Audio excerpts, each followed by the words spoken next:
Our guest is a really special, one of my favorite guests. Jorge Gutierrez. Yes, and Jorge you may know from projects he's done like El Tigre, Book of Life was a feature film he did with real effects, and also Son of Jaguar was a Google Spotlight project that he just finished last year. Yes, Jorge is definitely a symbol of indie filmmakers for us in the community, and we follow his path and we always kind of root for what he does because we always want to do the same way, kind of be the real strong indie filmmakers ourselves. And this podcast was definitely one of the most inspiring. Yeah, and Jorge was, even though he was sick, he insisted, let's do this, guys. That's true. And he has that kind of sexy voice. Always. So we were privileged to be able to record it. So check it out. Muchas gracias. So we have Jorge Gutierrez. Thank you so much, Jorge, for joining Tonkocast. Thank you so much for having me. Again, I'm a little bit sick, so I apologize, but I will talk my hardest. It's got a sexy rasp to it. It's totally fine. That's what my wife tells me. Great, Jorge. It definitely, as we've crossed paths like at awards and some events, and in the past, we're such huge fans of your work and what you have done, and Sandra and you have just kind of led indie filmmakers' dreams in the past, decade or so, and then we were still closely paying attention to what you're doing and what you're going to do, and it's so exciting to talk to you. But just to start, what do you would you be able to share how you growing up in Mexico and kind of moved out to the States, and how your animation career started? Sure. Oh, first of all, thank you, both of you, for having me do this. I am, as you guys know, a huge fan of everything you guys do. So this is amazing. Thank you. And I don't even remember how we met.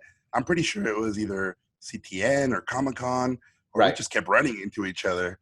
But it always warms my heart whenever I see not only your guys' work, but every new thing you guys are working on. I'm constantly inspired and jealous of how awesome you guys are. So anyways, thank you for having me.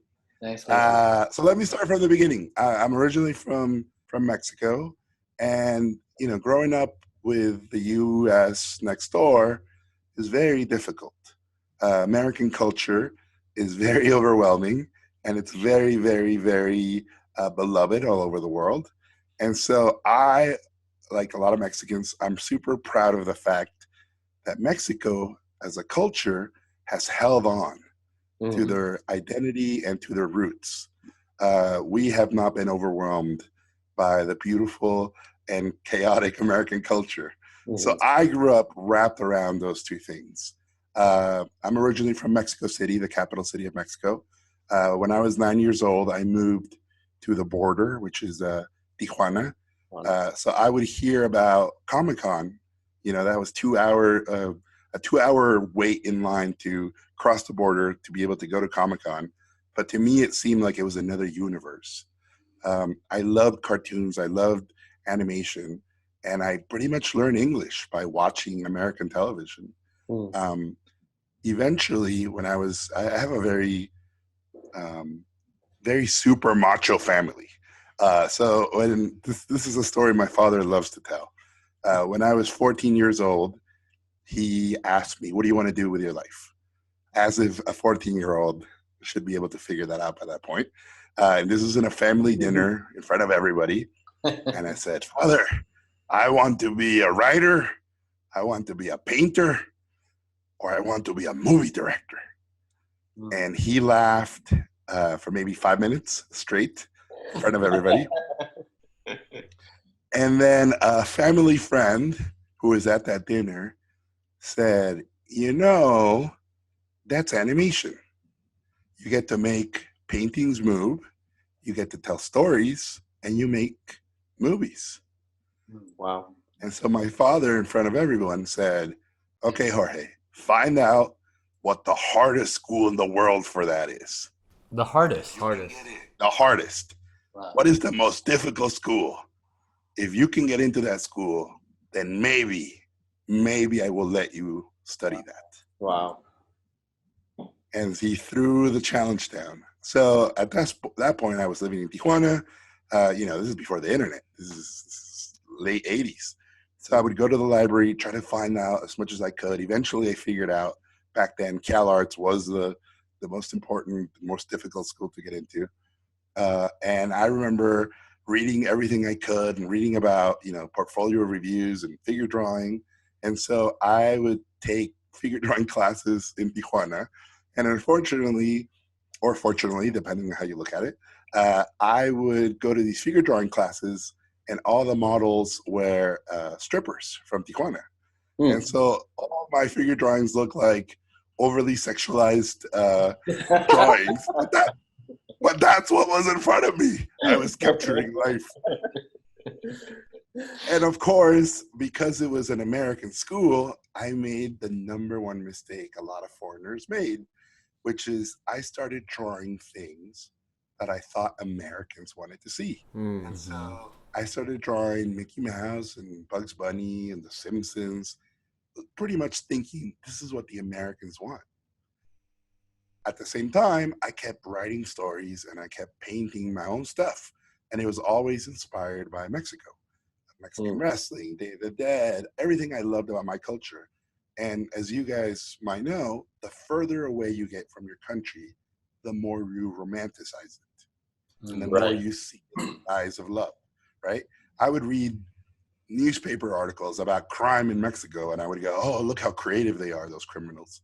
Like you start looking at everything and romanticizing. So I kept painting and I kept writing and those things were for me. But I thought there's no way I can make a living doing that stuff and there's no way anybody will let me do that in America. So when I was 17 years old, a year before I graduated high school, and I've told this story many times, but I don't mind telling it because it's true and it's very painful.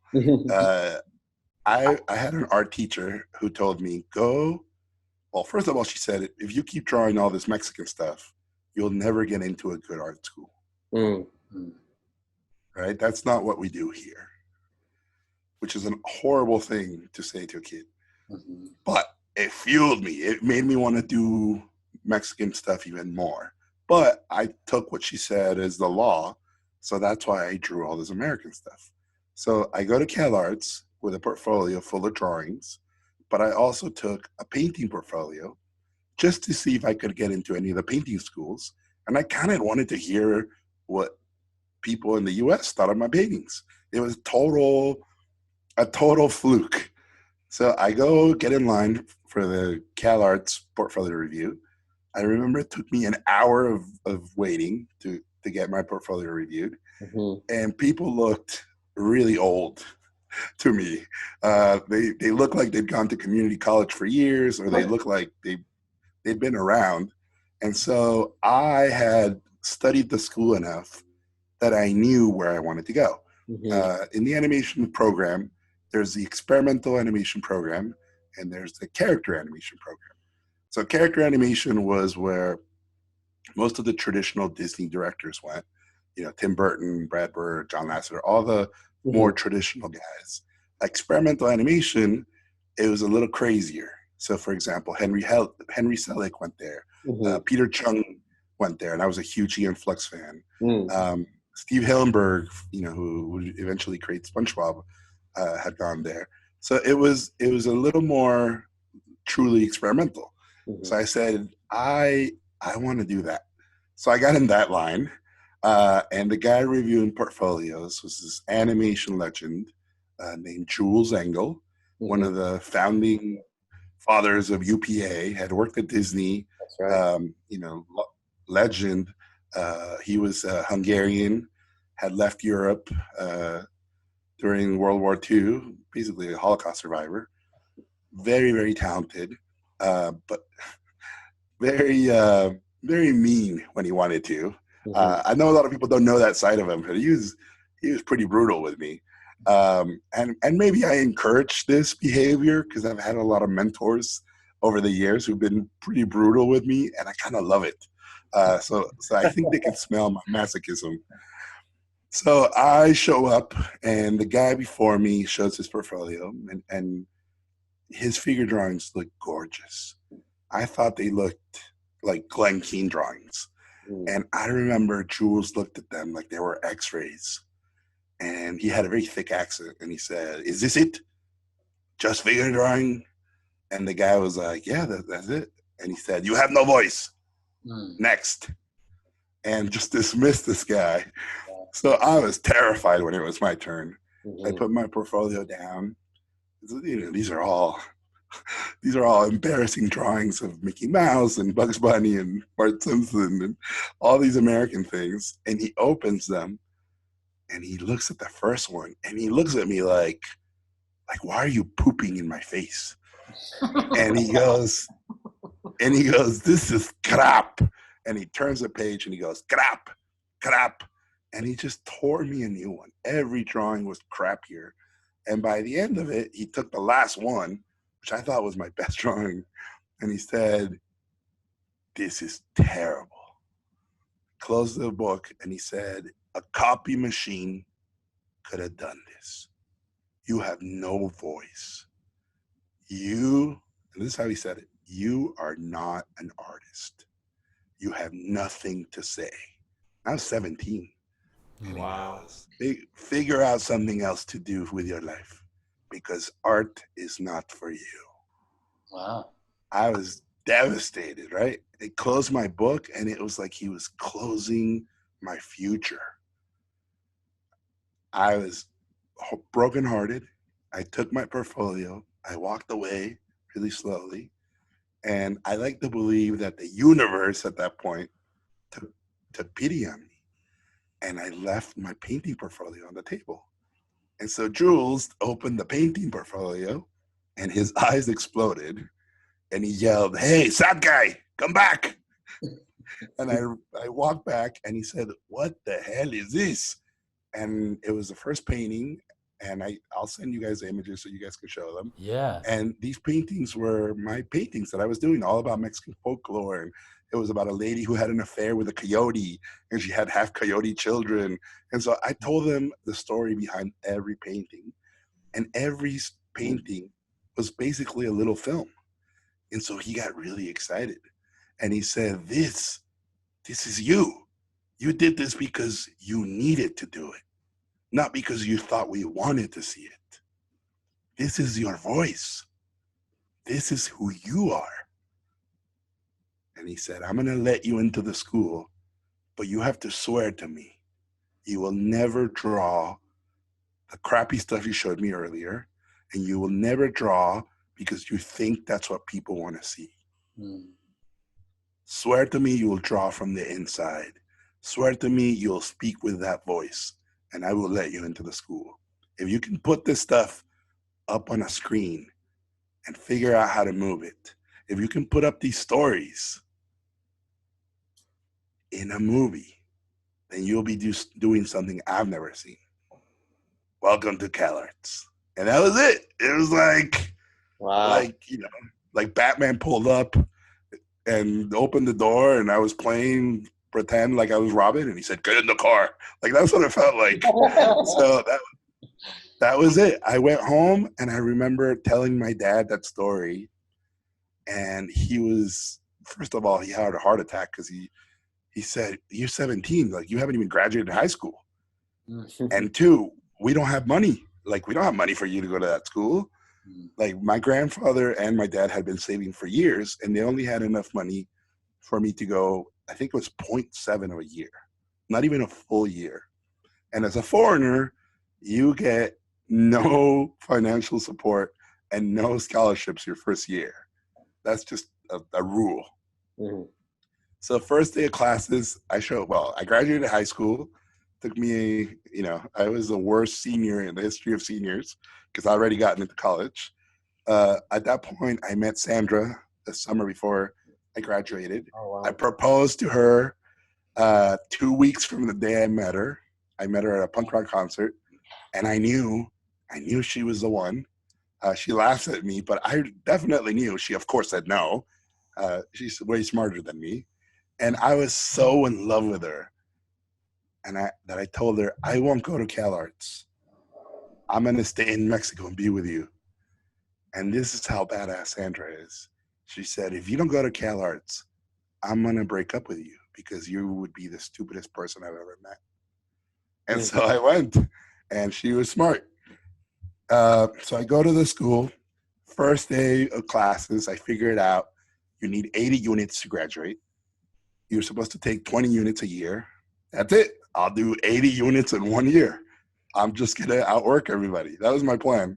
And so I start signing up for classes. By class 40, I think 43, I get sent to the dean's office my first day of school. I tell the dean of the school my story, the president, and he thought it was hilarious. And he said, I'll make a deal with you. If you can do 2 years worth of work in 1 year, I will give you a reward. And I remember spitting in my hand to shake his hand, and he was like, it's okay. We don't have to shake hands. I was so excited. I killed myself. I basically looked around, and I started studying. Back then, I had no idea I had autism, but I really think that's what's allowed me to do a lot of things. And so I studied my classmates, and I studied everybody. And what I realized was artists are incredibly good at procrastinating. And by nature, tend to be easily distracted and kind of lazy. And I said, that's it, because I thought I was the crappiest artist in the school. I realized I can't control how much talent I have. The only single thing I can control is what do I do with my time? So what I'm going to do is I'm going to outwork everybody. If we get an assignment, I'm going to do 10. I'm not going to turn in all 10 because people will hate me. I'm going to curate it and turn in the best one. And so I'm going to cheat by outworking everybody. And the only person who's going to get better is me. So that's what I did. I killed myself. CalArts, they want you to do a short every year.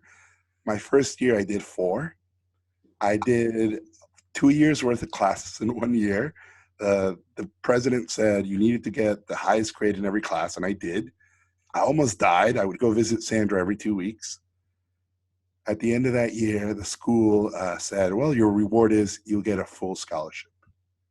So I ended up doing my bachelor's in 3 years. At that point, the Mexican government was seeing what I was doing, and they said, we'll pay for your master's.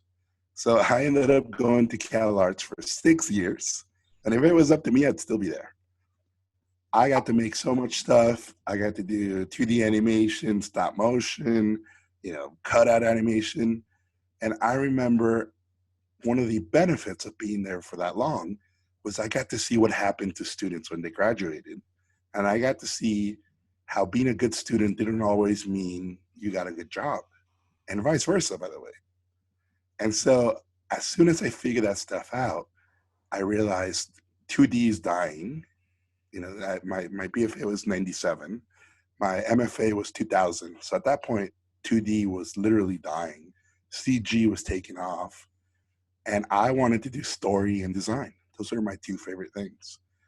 And I wanted to do stories about Mexico and design Mexican things, right? Because I didn't see them anywhere. And so a year before I graduated, I'm working on my CG short. I got an internship to be a CG animator intern at Sony Pictures here in LA at ImageWorks on a movie called Stuart Little, the little CG mouse. Yep. And I remember being super excited because the director was Rob Minkoff, who had directed The Lion King. The screenwriter was M. Night Shyamalan, and he had just done The Sixth Sense. And the cinematographer was Guillermo Navarro, who would eventually win an Oscar for Pan's Labyrinth. And so I was super excited. I was like, I'm gonna get to meet these 3 guys. I'm gonna learn so much from them. Well, as it turns out, as an intern, and especially at a place like ImageWorks, I never met any of those people. The closest I got was Guillermo Navarro. I saw his car parked, and I remember like going up to his car and like licking his wheel, like just to get a little flavor of it. And I realized as an animator, especially in visual effects, you don't get a say in story and you don't get a say in design at all. That is figured out way early, and you have no say in those things. So as much as I loved animation, I realized there's no way I'm going to be able to do my own stuff as an animator. So I went back to school. I basically decided I'm just going to concentrate on story and design. I graduated from my MFA. The way it works for foreigners is when you graduate, you get 1 year to find work. And by find work, they mean a studio should sponsor you. If you can't find the studio to sponsor you, you get deported. So while all my friends were worried about, I don't know if I want to go to Pixar because it's so cold in San Francisco, or I don't know if I want to, go to the East Coast and work at Blue Sky, or I don't know if I want to work at DreamWorks. I don't like free lunches. I was worried about, oh my God, I'm going to get deported if I don't get work. So motivation is very different. I was getting job offers to be in layout and CG layout, to be an animator, to do look development, and none of those things had anything to do with story and design. And I remember turning down going to Lucasfilm to work on episode 1. And this is before any of us knew how crappy it was going to be, right? So I remember talking to the recruiter and telling her, I want to do my own stuff, and I honestly don't think I can do that at Lucasfilm. And she said, I'll never forget it, the way she said it. She said, you will regret this the rest of your life. So cut to opening night of episode 1. As soon as Jar Jar Binks shows up and starts doing type of stuff, I was the only person in the audience cheering. Like, yes, no regrets. So time's running out. 6 months left of my practical training are used, and out of nowhere, I'm telling you guys, out of nowhere, it hits me. I need to do internet cartoons. The only way I can get my stuff out there is to put it on the internet and to do something fast.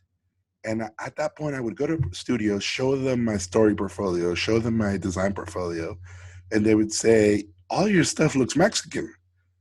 Where's your white stuff? Wow. And I had none of that. And I remember being told, if Scooby-Doo ever goes to Mexico, we'll give you a call. If the Rugrats go to Rio, we'll give you a call. And I was like, well, that's Brazil. And they're like, yeah, whatever. No one would give me work. And then a producer at Nickelodeon said, you know what? I'm not going to hire you, but I like your stuff. So I'm going to give you some advice. The only person that's ever going to hire you to do this stuff is you. And I was like, what? He's like, yeah, you have to make your own TV shows. You have to make your own movies. You have to make your own stuff. What are you doing here? Go home and start pitching. And that's what I did.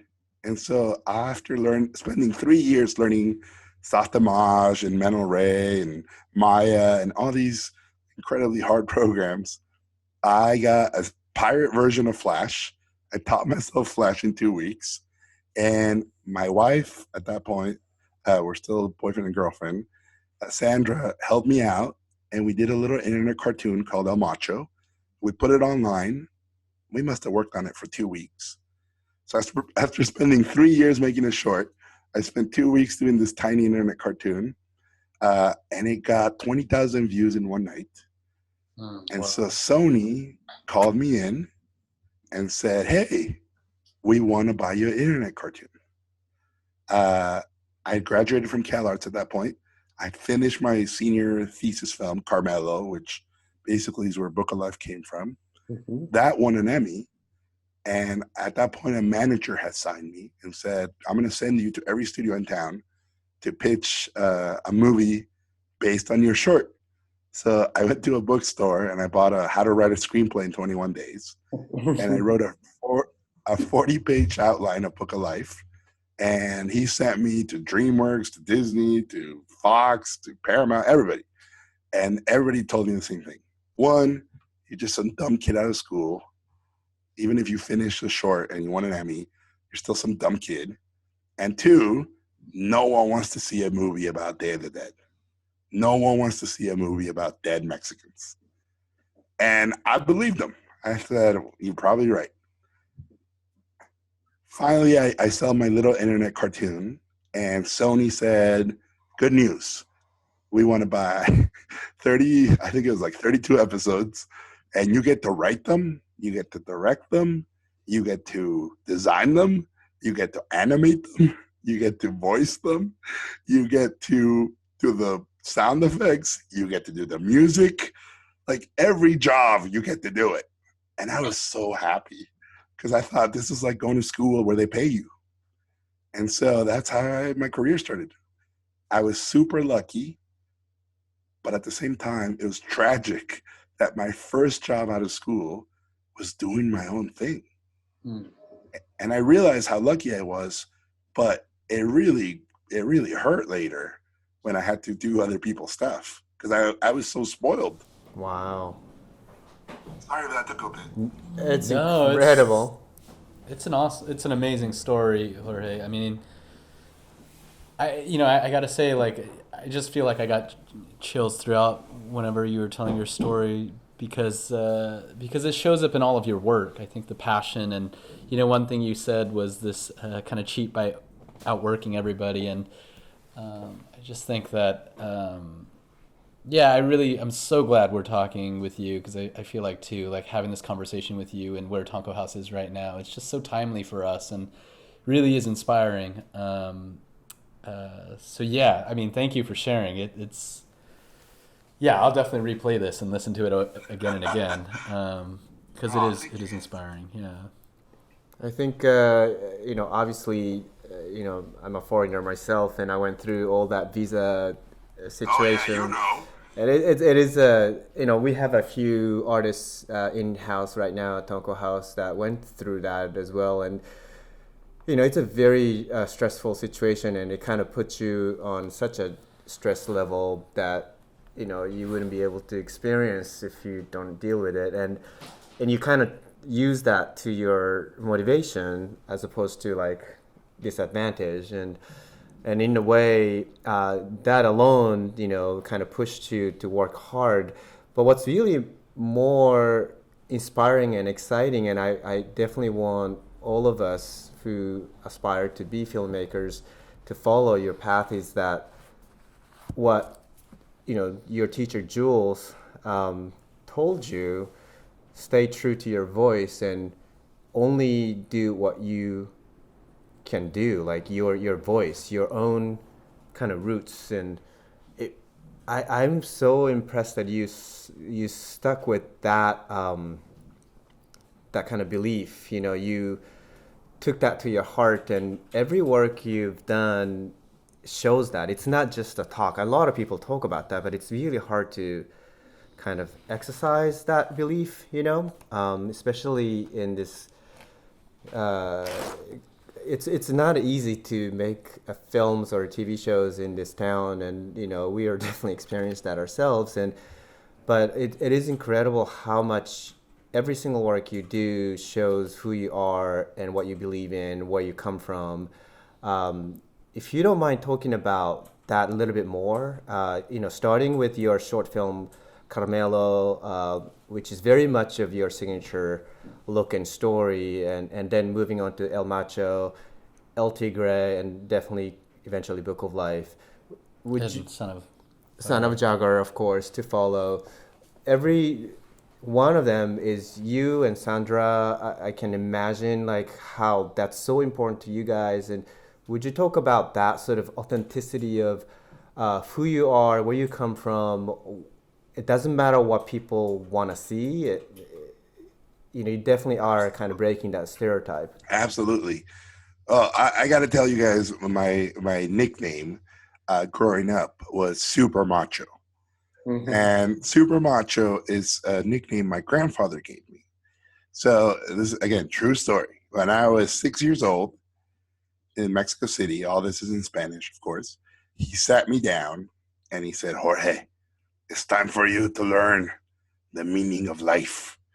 And so I was really excited because at 6, I was going to get the knowledge. And he poured 2 shots of tequila. I'd never tasted tequila in my life. And I was terrified and excited. And he said, Jorge, in Mexico, there are 2 types of men, machos and super machos. And I was so excited. I said, grandfather, what is the difference? And he said, he said, the machos, they fight everybody. They can't control themselves. They just fight whoever gets in front of them. But the super machos, they don't fight anyone. That's how macho they are. It was like Mexican Zen, right? I was like, oh my God. I could feel like chest hair growing out of me, like my mustache starting to grow. And he goes, machos, they are unfaithful. They cheat on their girlfriends. They cheat on their wives. They even cheat on their mistresses. But super machos, they are faithful to death. They never cheat. And I remember asking him, grandfather, are you super macho? And he looked at me and he grabbed both tequila shots and he drank them. And he said, no, I am not super macho, but you can aspire to be. He said, in life, Jorge, there will be 2 paths every time. The hard path, the difficult one, the one that might kill you, that is the super macho path. Always ask yourself, am I macho or am I super macho? So that was it. It was tattooed on my soul, and that was my nickname. And every time in my career and in my personal life, things have gotten hard. I literally ask myself, what's the super macho path? How am I going to make my grandpa proud? So, Wow. Going into school, especially Cal Arts, it's a very competitive school, right? You become friends with all your classmates, but they're also competing with you. And your teachers, you know, the secret of Cal Arts is that the teachers are working in the industry. So every night you have people working at Disney and DreamWorks and Cartoon Network and Nickelodeon, like showrunners and board artists, designers, animators, like everybody teaches nighttime classes. And you're getting to hear firsthand what people are doing in the industry, how crazy it is, how competitive it is. And you are always looking for that advantage. Like, when I graduate, how do I figure out how to get a job, right? You know, at the end of the day, we are all aware of we need to make money to pay the rent and eat. So I remember showing my work, like everybody, to the teachers, and the teachers telling me, pretty much everybody telling me the same thing. You keep doing this Mexican stuff, you're not going to get work. Not because it's not good, and not because people are racist, but because no one's doing this stuff. Like, I remember hearing about El Dorado, and I remember hearing about, you know, what would become Emperor's New Groove, like every Latin project.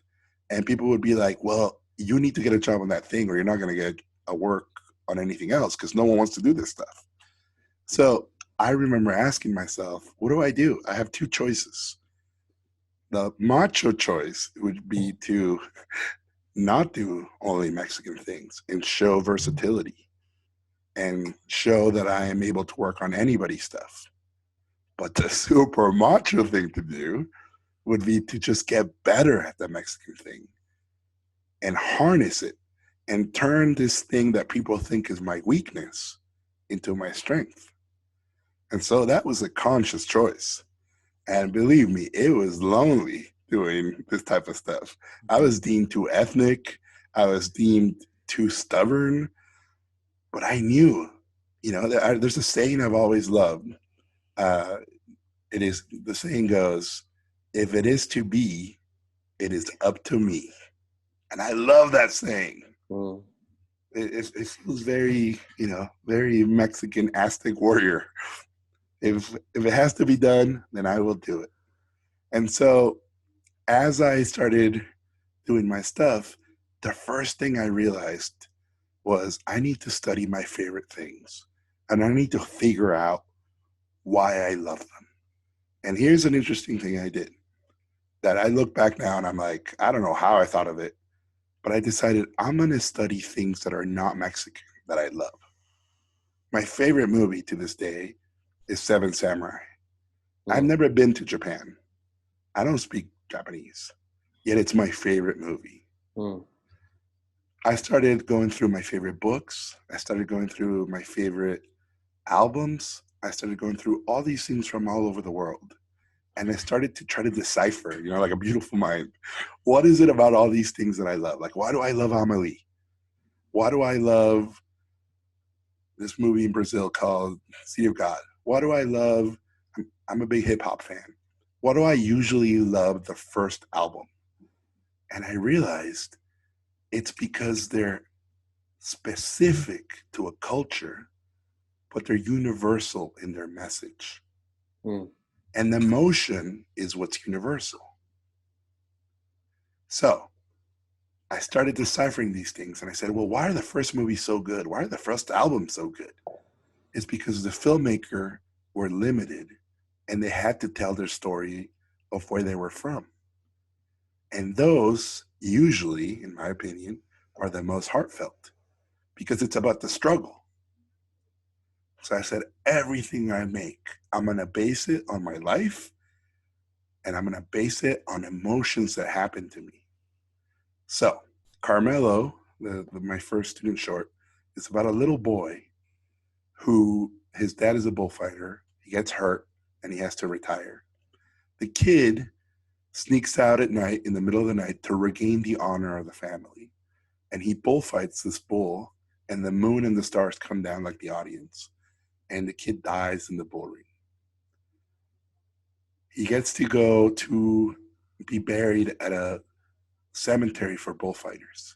So not only did he bring back the honor to the family, but he died heroically, which is an ancient belief. Aztecs and Mayans believed that the way you died was more important than the way you lived. As a kid, I would have fantasies of making my family proud. And I told myself, if I fail, let me fail fighting for them. And so that was the inspiration for the short. When I pitched El Macho, my little internet cartoon, even though it's a comedy, El Macho is about a baby who gets dropped off at an orphanage, and he's wearing a Mexican wrestling mask.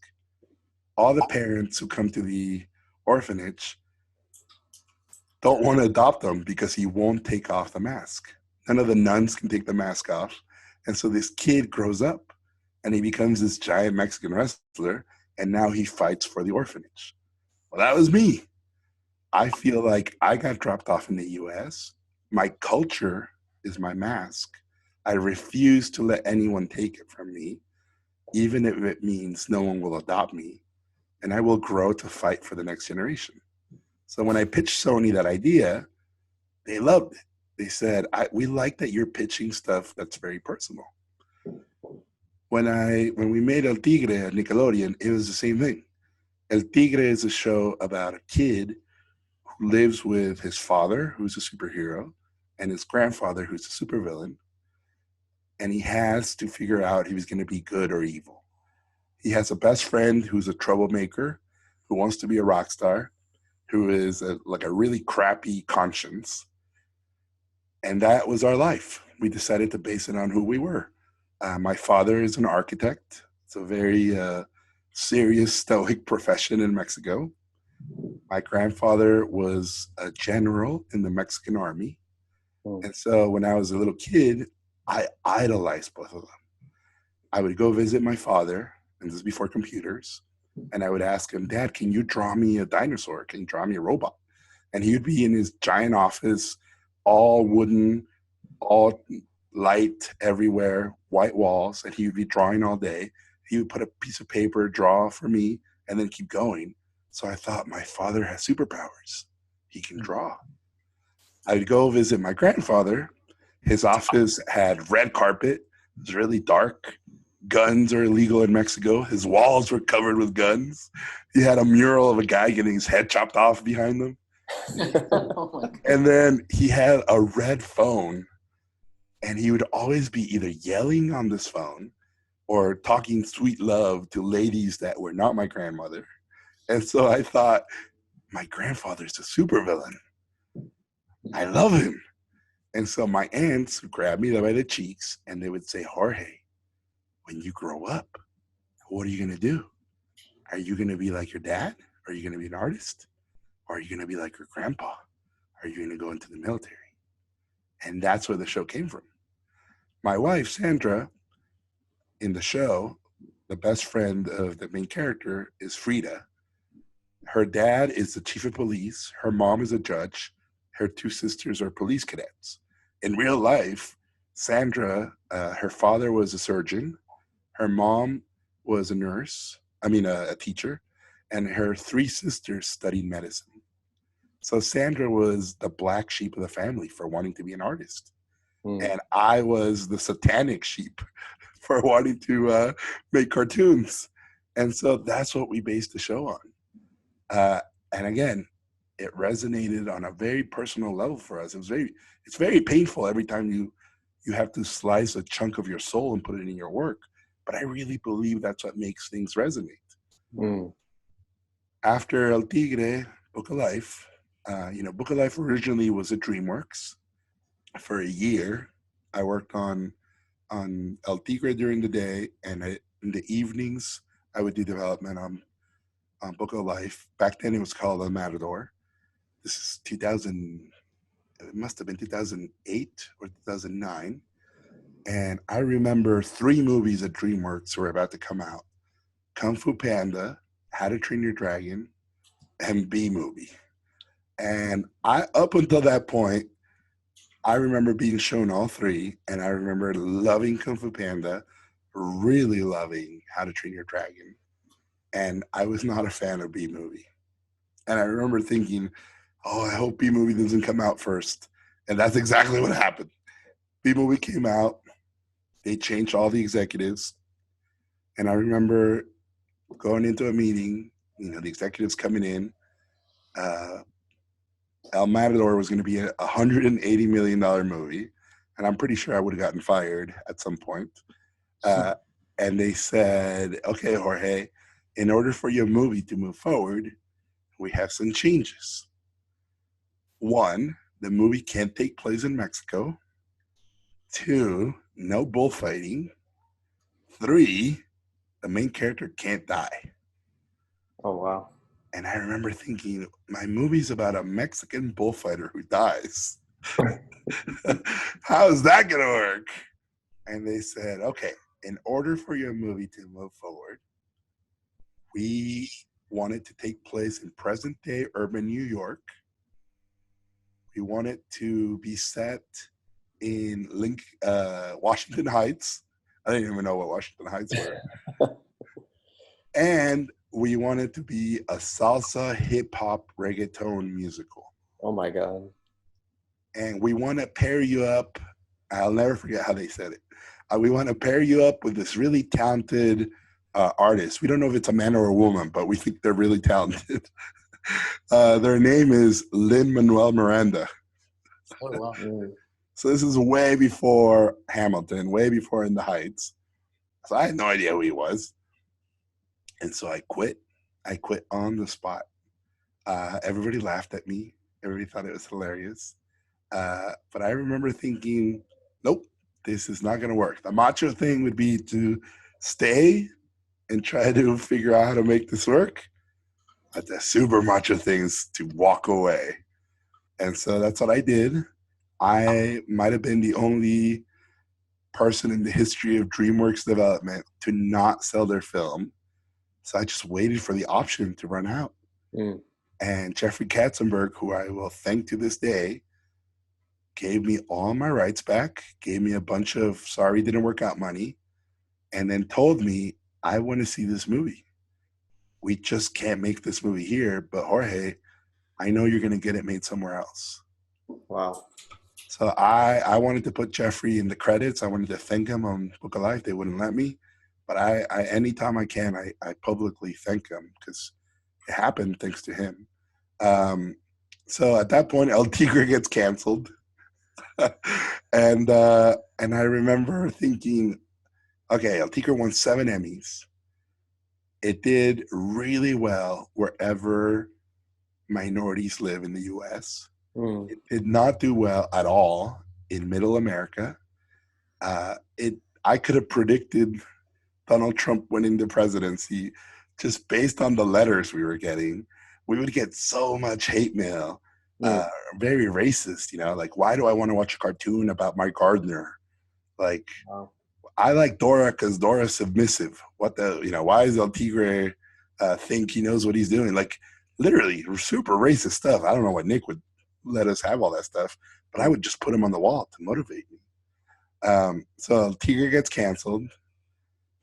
I quit DreamWorks, and I remember at that point feeling really good about myself, but starting to wonder, like, was that it? At that point, we'd done other pilots that hadn't gone through. I started working at Warner Brothers on a cartoon for Cartoon Network called Mad, just doing little shorts. Mm-hmm. And I remember at the time starting to wonder, like, maybe I don't want to do this stuff anymore. Maybe I want to go indie. Maybe I want to paint. Maybe I want to just get away from the industry. I was so disappointed. So not only fed up, but kind of broken about how difficult it was to have a unique voice and to have a unique take on culture. And that, just at my darkest moment, Real Effects appeared. And one of the animators that I had worked with at Sony when I was an intern, Brad Booker, had become a producer at Real Effects. And so he approached me and he said, hey, we don't have $180 million, but we have 25. Come to Real Effects. Help us find the other 25. We believe in you. We'll take a chance on you, but you have to move to Dallas. And you have to come to a studio that's never made a theatrical movie. And a studio that we don't know what's going to happen. So I remember looking around. I remember thinking, it's very ironic that I had to leave Mexico to make Mexican things. And now I'm going to have to leave Hollywood to make a Hollywood movie. And I talked to Sandra, and at that point we had a 2-year-old, Luca, and we had one of those big, important husband and wife talks. And she said, Jorge, if you want to go there, we will go with you. We're a team. We're in this together. And I remember thinking the worst thing that can happen is it fails and we come back. And if that's the worst thing that can happen, I'll take that shot every time. So we packed up. We didn't know anybody, and we moved to Dallas. And it was crazy because I thought everybody from El Tigre would come with us. No one came. I mean, it just sounded crazy. Like, hey, Jorge and Sandra are moving to Dallas to make a movie with a studio that's never made a movie. And looking back, I can't blame anybody for not coming with us. It does sound insane. We were there for a year. We got to hire a production designer and an art director, Paul Sullivan and Simon Varela, who I don't know if you guys know, but Simon, yeah, super geniuses, both of them. Both of them had never been, production designers or art directors on a feature. I'd never been a director. I'd never written a feature. Sandra had never designed characters for a feature. I mean, our crew was basically first timers on pretty much all the big roles. And it was people who were willing to take that leap, willing to take that chance. Real Effects really, they put their money where their mouth was. And so we were there for a year doing development, doing maquettes, doing paintings. I was writing the script with my El Tigre co-writer, Doug Langdale. After a year of intense development, the studio said, okay, guys, that was it. Now you need to find a producer, a big name producer, to help us find the rest of the financing and to help us find distribution.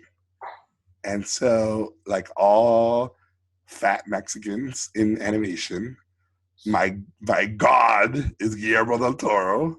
And so I was like, Guillermo del Toro. And he turned me down 15 times. And when I say he turned me down 15 times, I mean, he agreed to see me. I would show up, and either he wouldn't show up or I'd show up and I'd see him leave. And so all the producers were like, he's just not into you, man. You got to let this go.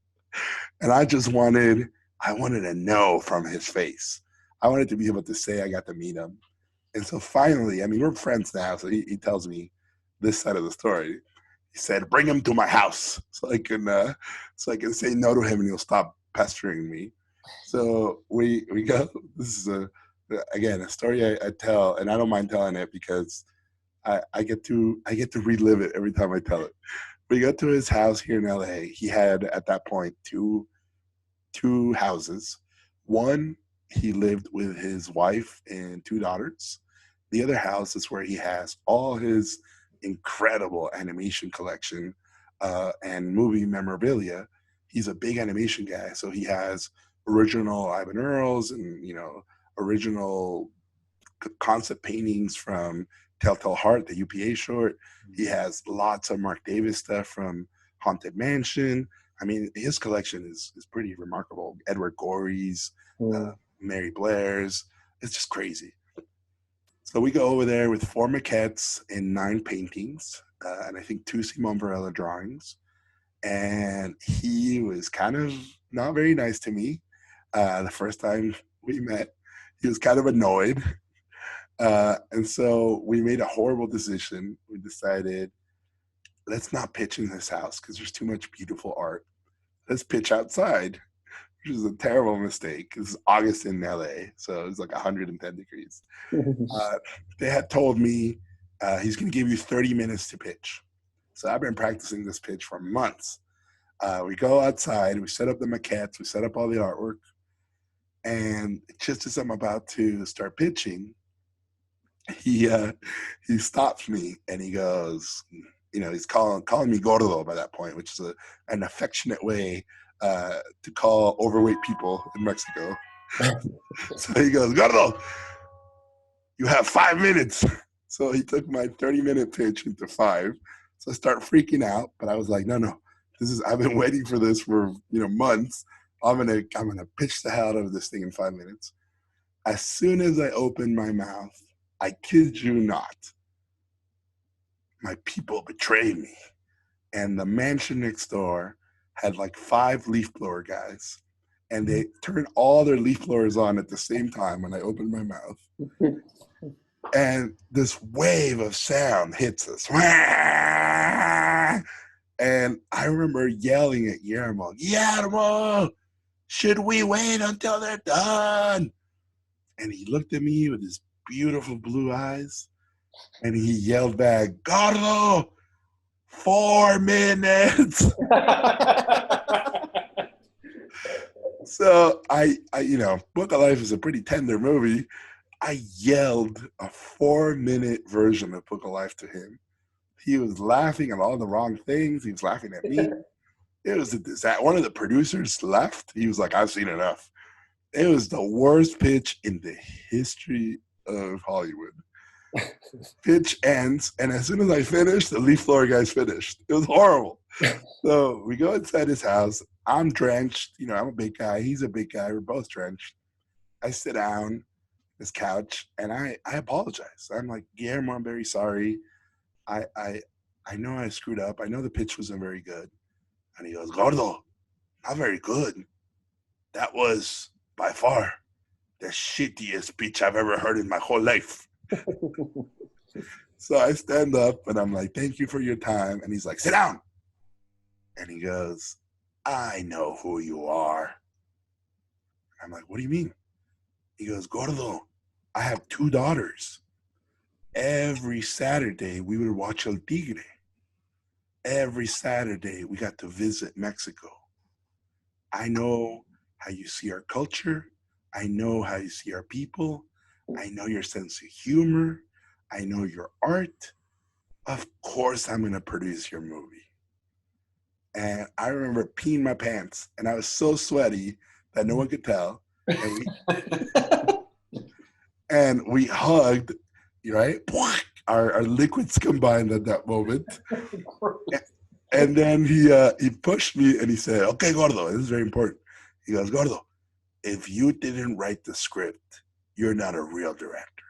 And I was like, no, I co-wrote the script with my head writer in El Tigre. It's in my car. Let me go get it. So I ran to my car, opened the trunk, take out my script, and we'd gone to a wedding. And at the wedding, the parting gifts were little bottles of tequila. Well, the tequila bottle broke, and my script was drenched in tequila. Oh.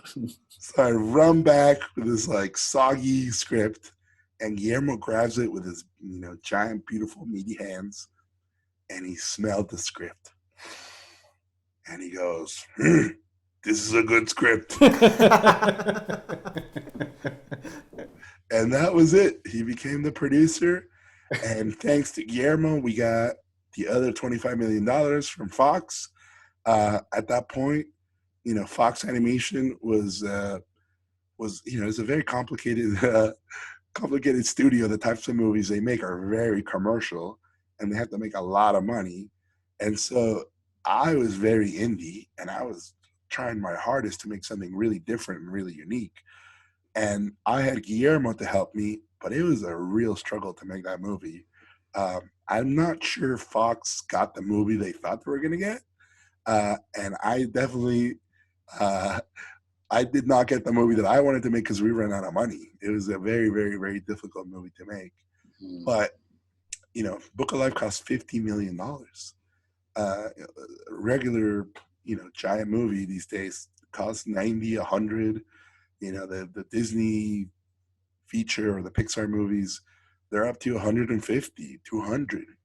The audience doesn't care what your budget is. They want it to look incredible, and they want it to be incredible. So it's very, very stressful. And then, I'm a lover of animated movies. So to hear Pixar announce they're making a Day of the Dead movie while we're in production, that was another shocking thing, to basically hear your heroes are making a movie about the same subject matter. But in a weird way, it allowed us to make Book of Life, because it told Fox and it told the big studios, if Disney thinks they can make money off of dead Mexicans, then maybe we're onto something. Yeah. So I told Lee, I will be eternally thankful to Coco, because I really think Pixar announcing Coco allowed us to get Book of Life done. Wow, that's amazing. Wow. I'm sorry if I keep rambling, you guys, but this is all to tell a story is to relive it. So I get to relive all this stuff. It's an incredible story, Jorge. Yeah, that's really incredible. Real. Yeah. That's so real. I mean, we want to be sensitive to your time. Thank you for sharing all the great stories. But yeah, it is just really real and dramatic, and it's so authentic to your film. It does show through your films, and just really incredible story. And I gotta say, both Robert and I worked on Coco before we left Pixar, and we respect you so much for always being kind of supportive of what respectful to what Pixar has done as well, because Pixar had some kind of criticisms or the sort of heat for making the same subject matter film, although I don't understand why, but some people thought you can only make Mexican themed film if you're Mexican, which is why not? Like, if you love Mexico, if you love Japan, why not tell your version of it? I think that's even more so of a respectful way to show your interest in the culture. And I always, even though we're no longer with Pixar, I always kind of, so your stance and your comments in public about how you saw Coco, in relation to your film, and both lived in a very, very respected ways and influential ways, and it's great for Mexican culture, and it's great for you as a filmmaker, and great for Lee as a filmmaker, for his love of Mexican culture. And yeah, so it's just really incredible how your experience kind of leads you to such an honest place. And we just can't wait to see what you would do next. The Book of Life was a huge success. We work with Fox right now, and they still talk about Book of Life as such a kind of symbol of success of a indie label, indie film. And in a way, our film, what we're working with 20th Century Fox right now, is in the very similar setup, and they always use your film as a great example to follow. And so definitely your film is looked at as a huge success of Fox. And but yeah, if you don't mind kind of sharing. Time's no limit. If you guys want to keep going, I can keep going. That'd be the super macho thing to do. Yeah.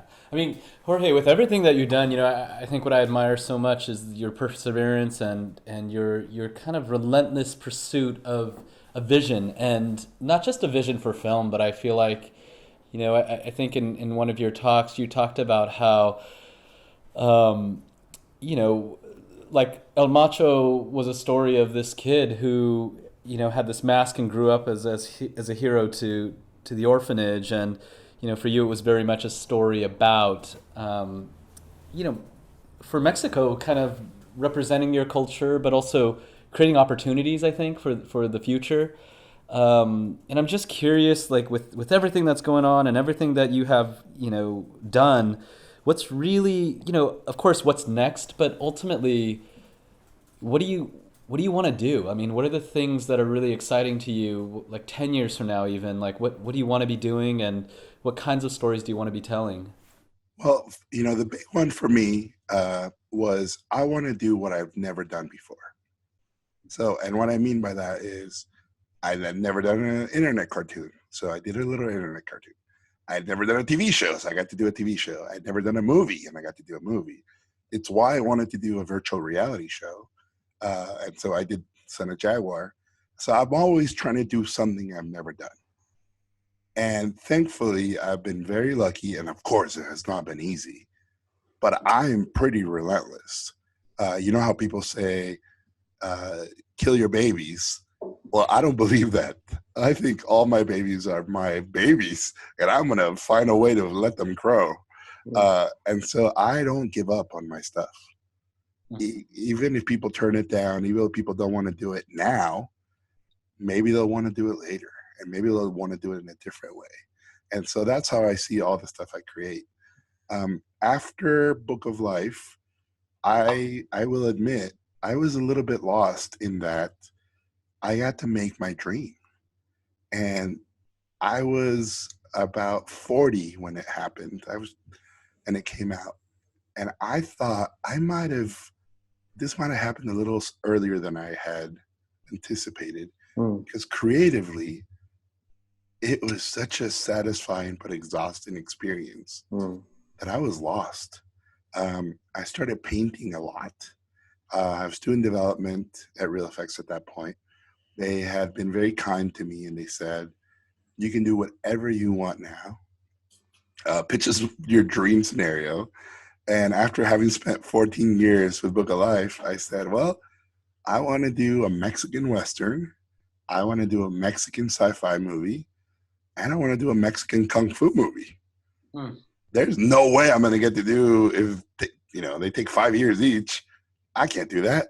I'm going to do all three at once. So I pitched a Mexican Kung Fu space Western. Real Effects went for it. And so I developed it for a while. Then I can't go into the specifics, but it got traction at one of the giant studios. And one of the giant studios decided, hey, before we move forward with this thing, we should test it. We should test the idea in the US, and we should test the idea in China. Because obviously those are the big markets. And the testing came back, and it was horrible. Basically, the testing said, please take out all the Kung Fu in the US. And in China, the testing said, please take out all the Western stuff. So if you do that, you ended up with just a regular sci-fi movie, which to me wasn't enough. And I wanted to do it about the border. I wanted to do it about Mexico and the US and that very complicated relationship. It was a love story. And I remember being asked, well, can you get rid of all the Mexican stuff and make it about the US and China?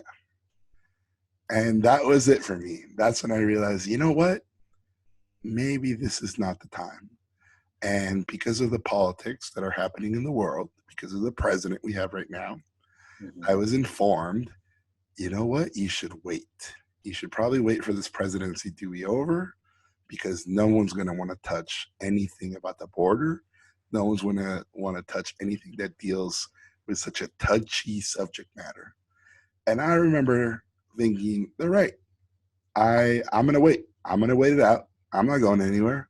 I'm going to concentrate on my craft. And so I started looking around. This is after Son of Jaguar. Warner Brothers approached me for a Lego movie. It was called The Billion Brick Race. I went over there and I had a blast. But after being there for 6 months and seeing, this is the first time I ever talk about this publicly. After being there for 6 months, it came to the point where I realized I'm not the correct person to direct a movie in a giant franchise for a giant studio. Before I went there, Guillermo del Toro had given me advice. He said, I directed Blade 2. Alfonso Cuarón directed one of the Harry Potter movies. It would be really healthy for you to work in somebody else's sandbox and figure out how to make that movie your own. So it all seemed like really good advice, and I totally was all in.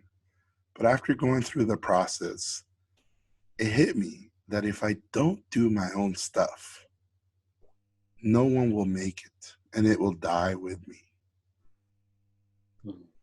So the macho thing would have been to stay and make a giant movie for Warner Brothers.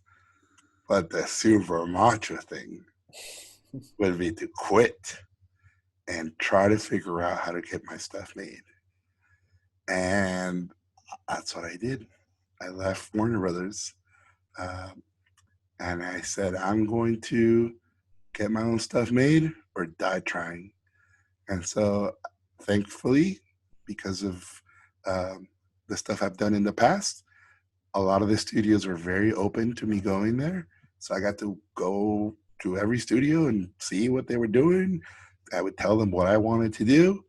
And I was very close, very, very close to going to 2 giant studios. And then, this will come out in June, so hopefully they have announced it by that point. Then I met with Netflix. And then I found myself thinking, what do I consume the most now? What do I consume the most now, not only as a viewer, but as a lover of story?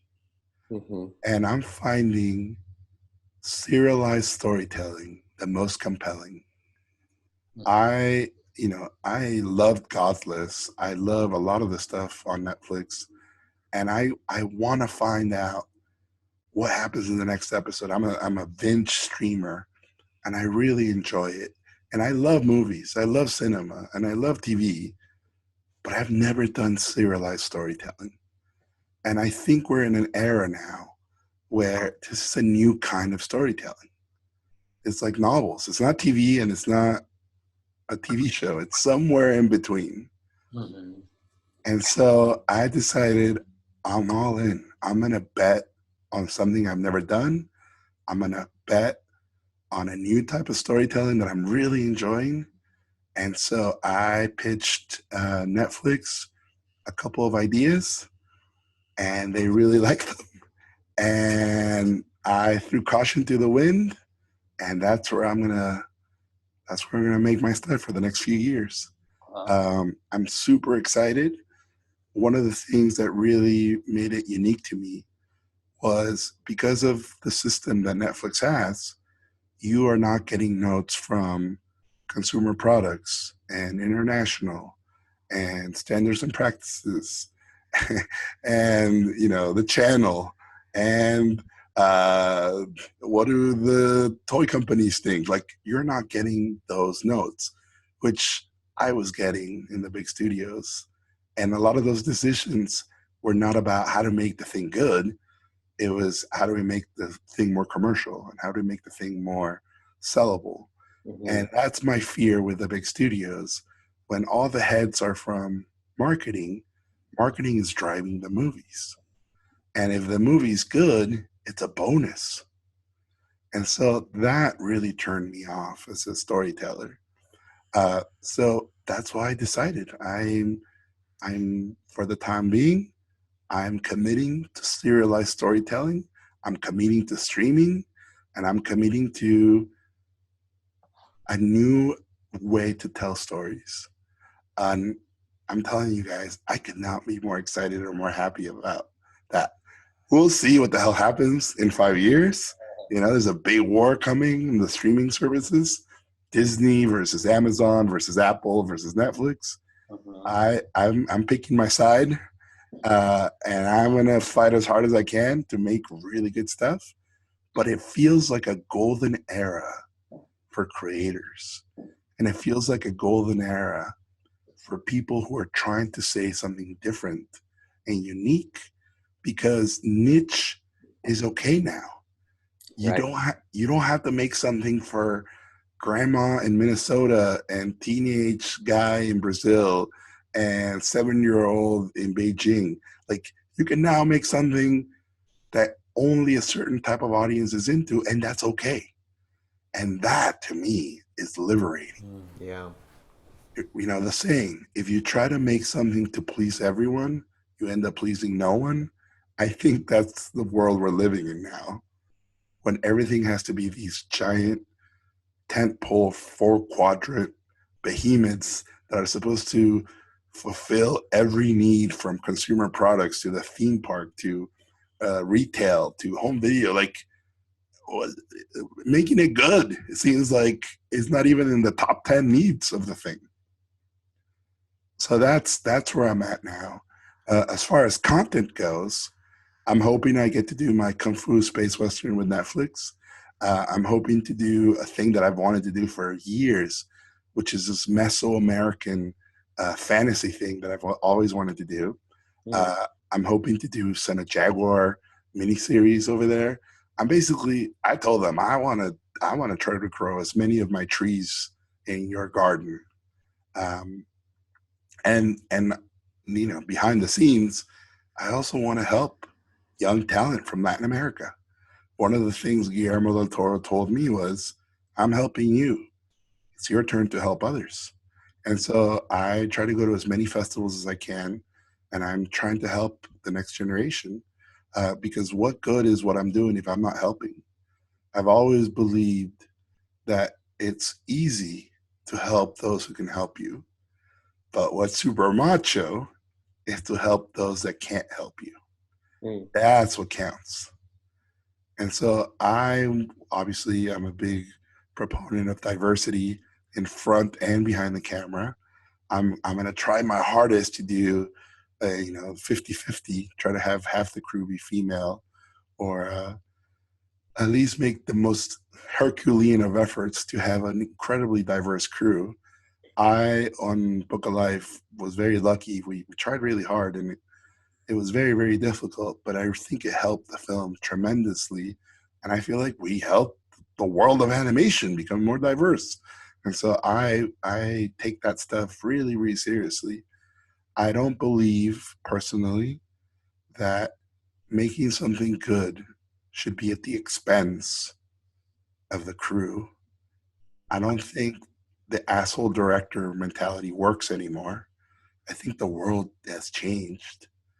I think compliments and companionship and empathy will get you the best work. I mean, I see you guys doing that. I think if you're positive and you're goodwill, you will attract others like you. And I think momentum is huge. And so if a studio has a good vibe, and if a project has a good vibe and a good energy, it can only grow. If it's negative, it will only get worse. I am not a believer that the studio comes first. I am not a believer that the project comes first. I think it's the people that come first. I'd rather make something really good and everybody's happy than make something perfect and everybody's miserable. I will take that every time. So those are my sort of philosophies when it comes to making stuff. The other thing I love to do, which doesn't always work out, but I will freaking keep doing it, is I love giving people a shot. If you've never been able to do this, I want to give you a shot because that's how I got to make stuff. Someone gave me a shot. Yeah, that's... Jorge, you got to come visit us. Hey, you guys tell me and I'll be there. It's really inspiring and incredible to talk to you. And yeah, I think you've given us so much in such a short amount of time. I really am impressed and inspired and in awe of, I really want, of course, before we always see your stuff going up and we're excited but I really do think that there's so many things that you said that I think it's not, it's one thing to talk about these things like Dice said, it's another thing to be doing them, and we're really excited that you are out there doing it and leading the way for studios like ours and creators like us to really follow in those footsteps and be able to, kind of try and do the same thing you're doing. Because like you said, the world's changing and it's nice to hear somebody who's a couple steps ahead of everyone else guiding the way. So it's really, it's really meaningful for us, I think. I told you guys this when I think I first met you guys. We are all rooting for you. We are, I think, the whole community of animation. We saw what you guys did, and we saw you guys, leave the comfort of the top studio in the world, and basically take that leap. And I remember thinking, damn it, those guys are super macho. They did it. And it's going to be hard for them. But man, you guys have not only proven how resilient you are, how inventive you are, but you've set your own path. And what artist is not looking at what you guys are doing and going, I want to do that? And I think that is an incredible accomplishment. I'm telling you guys, we're all rooting for you. What you guys are doing is incredible. And every time you guys announce a new Tonko House artist, I'm like, oh my God, it's like the Justice League over there. So congratulations. Thank you, Jorge. No, thank you, Jorge. And again, huge congratulations to your new adventure with Netflix. And I think we all understand the path of like, a lot of the most talented creatives these days have opportunities with some of the forward-thinking groups who believe in real content, not the other things, And I think right now there are not many, but I think there are a few, and like you said, that's already changing the industry because big studios need to follow because they'll be behind, and I can't express how excited we are to hear that you are already doing that because you're an independent filmmaker yourself, but the fact that you're teaming up with Netflix would excite us so much. And like you said, thank you so much for saying you guys, you're rooting for us too, but we're definitely rooting for you and Sandra and your team, and we can't wait to see your next projects. And please, if you ever come close to the Bay Area, we'll love to have you here. It'll be such an honor and inspiration to all of our crew at Tonko House. Oh, thank you guys. And if you guys ever are down here in LA, I'm sure you guys come on down all the time. Please let me buy you dinner or lunch, and then we can talk even more. But I'm incredibly thankful for you guys having me. Great. Let's keep in touch and Anything you guys ever need, I'm down here. Awesome. Thank you, Jorge. Have a good evening. I feel better. Yeah, feel better. Bye, you guys. Okay, Bye. take care. Bye-bye.